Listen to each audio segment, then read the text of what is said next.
Psalms 103. Ang pagmamahal ng Diyos. Sinulat ni David. Buong puso kong pupurihin si Lord. Buong pagkatao ko magpupuri sa banal niyang pangalan. Pupurihin ko si Lord ng buong puso. Di ko kakalimutan lahat ng kabutihan niya. Pinapatawad niya lahat ng kasalanan ko at pinapagaling niya lahat ng sakit ko. Sinisave niya ako sa kamatayan.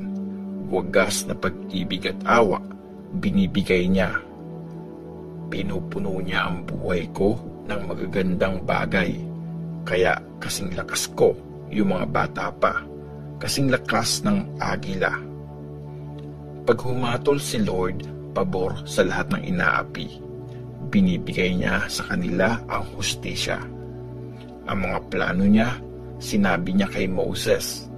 Yung magagaling niyang ginawa, pinakita niya sa mga taga-Israel.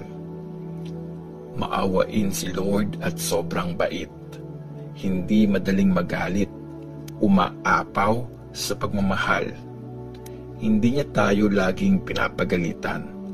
Kung magalit man, hindi yon forever magtatagal. Hindi niya binibigay yung parusang deserve natin. Hindi tayo sinisingil ayon sa kasalanan natin. Kung gaano kalayo ang langit sa lupa, ganun kalawak ang pag-ibig niya sa may mga takot sa Kanya. Kung gaano kalayo ang east sa west, ganun niya nilalayo sa atin ang mga kasalanan natin. Kung gaano kabait ang tatay sa mga anak niya, ganun din si Lord, mabait siya sa may mga takot sa Kanya. Kasi alam niya kung saan tayo gawa. Alam niyang galing tayo sa lupa. Ang buhay ng tao ay gaya ng damo, parang bulaklak sa desyerto. Tumutubo at lumalago. Hinihipa ng hangin at nawawala, tapos di na ulit makikita. Pero forever, mahal ni Lord ang mga may takot sa Kanya. Mabuti siya hanggang sa mga apo nila, sa mga tapat sa Kanyang kasunduan at laging sumusunod sa mga utos niya. Tinatag ni Lord ang trono niya sa kalangitan. Kaharian niya ang naghahari sa lahat. Purihin niyo si Lord, mga angels niyang magiting. Kayong sumusunod sa Kanyang salita at nakikinig sa mga sinasabi niya. Purihin niyo si Lord, kayong lahat na army niya, mga nagsaserve sa Kanya at ginagawa ang gusto niya. Purihin niyo si Lord, lahat ng create niya. Sa lahat ng lugar na pinaghaharian niya, buong puso kong pupurihin si Lord. Psalms 104. Purihin si Lord na nag-create sa atin. Buong puso kong pupurihin si Lord. O Lord, aking Diyos, ang galing mo talaga. Kitang-kita sa iyo ang dangal at pagiging hari. Nababalot ka ng liwanag. Nilatag mo ang langit na parang isang tolda. Tinayo mo ang tirahan mo sa tubig na nasa itaas. Mga ulap ang ginamit mong karwahe. Sumakay ka sa mga pakpak ng hangin. Ginawa mong messenger ang mga hangin. Makidlat naman ang naging servant mo. Ikaw ang naglagay ng pundasyon ng mundo, kaya never itong mauuga. Nilatag mo sa mundo ang dagat na parang damit at natakpan ng tubig ang mga bundok. Nung nagalit ka sa mga tubig, sila ay tumakas. Sa boses mong parang kulog, mabilis silang nagsilayas. Bumuhos sa mga bundok papunta sa mga patag at naipon sa lugar na tinakda mo para sa kanila. Naglagay ka ng boundary na di nila pwedeng lampasan para di na ulit mabalot ng tubig ang mundo. Pinadaloy mo ang mga batis sa pagitan ng mga bundok. Pinaagos mo sa gitna ng mga burol. Doon umiinom ang mga hayop sa gubat. Naaalis nito ang uhaw ng mga donkey na mailap.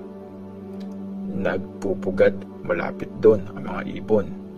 Doon sila kumakanta sa mga sanga ng puno. Mula sa langit na tirahan mo, dinidiligan mo ang mga bundok.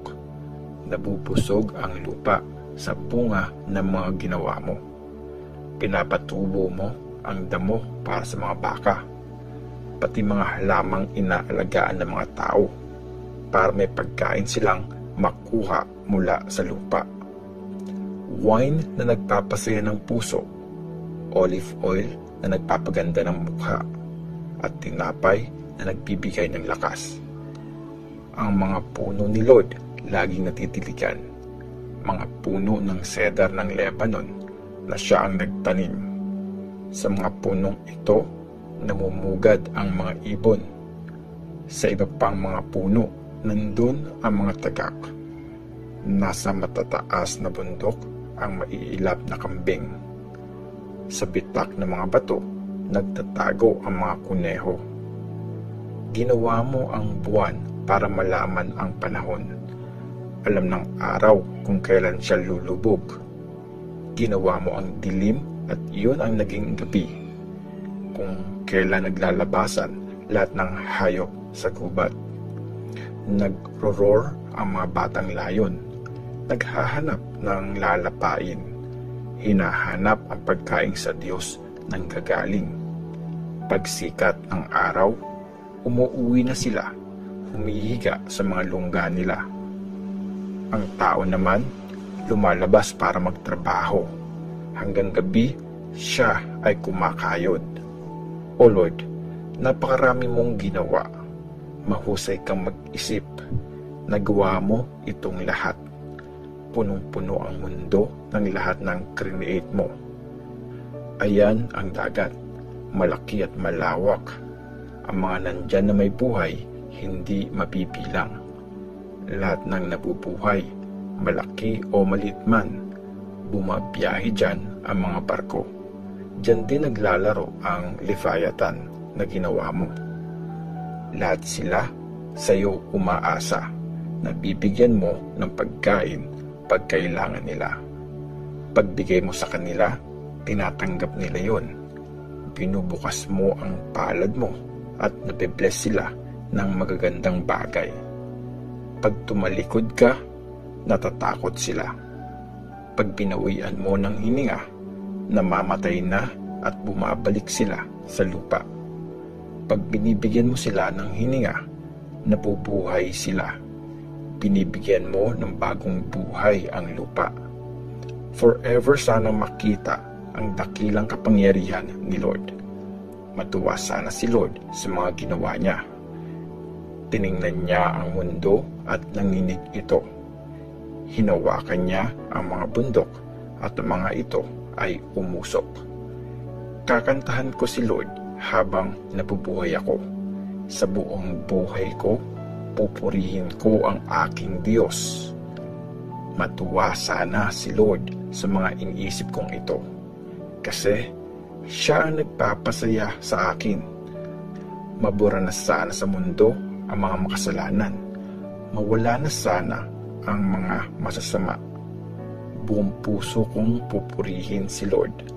Praise the Lord. Psalms 105. Kwento tungkol sa Israel. Magpasalamat kay Lord, purihin siya. Sabihin sa lahat ng tao ang mga ginawa niya. Kantahan si Lord, kantahan ng papuri. Sabihin lahat ang ginawa niyang nakakabilib. Magsaya sa banal na pangalan niya. Mag-celebrate ang mga nag-worship kay Lord. Lumapit kay Lord, umasa sa lakas niya. Laging mamuhay sa presensya niya. Tandaan niyo ang magaganda niyang ginawa, mga miracles at mga tama niyang desisyon.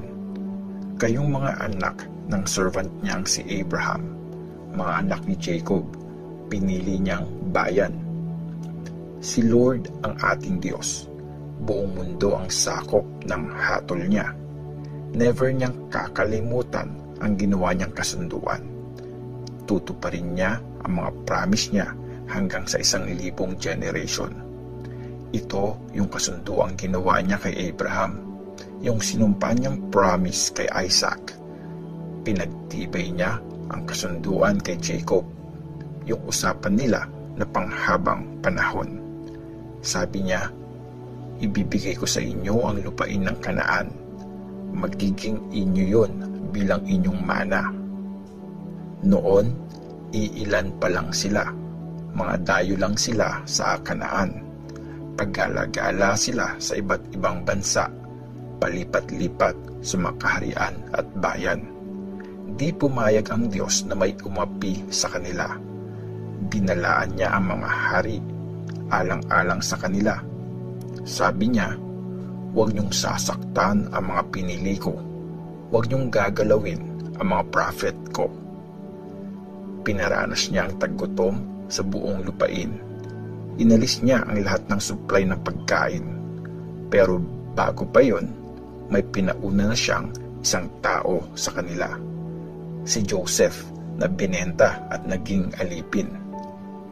Nakagapos ang mga paa niya, pati leg niya nakakadena.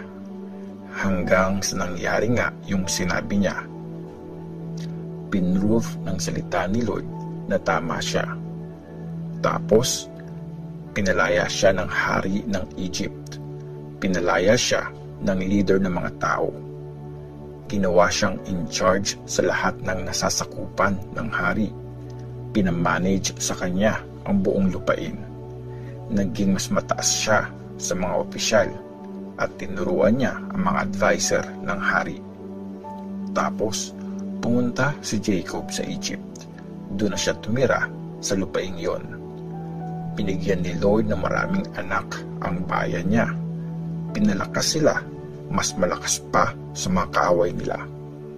Sinet niya ang puso ng mga Egyptians para magalit sa bayan niya at lukuhin silang mga servants niya. Tapos, pinapunta niya ang servant niyang si Moses at si Aaron na pinili niya. Kinuha nila sa harap ng mga tao ang mga himala ng Diyos, pati mga miracles sa lupain ng Egypt. Nagpadala ang Diyos ng dilim sa buong lupain, pero hindi nila sinunod ang mga utos niya. Ginawa niyang dugo ang tubig sa mga ilog at namatay lahat ng isda. Napuno ng palaka ang buong lupain, pati ang palasyo tinagsarin. Nag-utos ang Diyos at dumating ang napakaraming langaw, pati maliliit na insekto nagliparan sa buong lugar. Imbes na ulan, yelo ang binuhos niya at nagpakidlat siya sa buong lupain. Sinira niya ang mga grapevine at mga fig tree. Lahat ng puno sa bansa, winasak niya. Sa isang utos niya, dumagsa ang mga locust. Sobrang daming locust, di mabilang sa dami. Sinira nila lahat ng tanim sa lupain. Lahat ng bunga ng lupa, lahat yun ay kinain. Pinatay ng Diyos lahat ng panganay na lalaki ng Egypt, ang unang bunga ng lakas nila.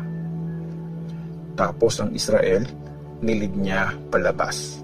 May dala silang mga silver at gold. Lahat sila ay malakas at malusog.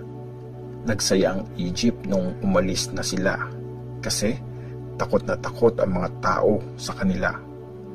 Naglatag ang Diyos ng ulap para maliliman ang mga tao at naglagay ng apoy para maging ilaw sa gabi. Humingi sila ng pagkain at nagpadala siya ng mga pugo. Binigyan din sila ng maraming mana galing sa langit. Piniyak niya ang bato at umagos ang tubig galing dun. Parang ilog yun na dumaloy sa desert. Kasi di niya nakalimutan ang banal na promise niya kay Abraham na servant niya. Kaya nilid niya palabas ang bayang pinili niya. Nagkakantahan sila at nagsa-celebrate. Pinigay niya sa kanila ang lupa ng mga bansa. naging kanila ang pinaghirapan ng iba para mahalin nila ang kanyang mga utos at sundin ang kanyang mga batas. Praise the Lord.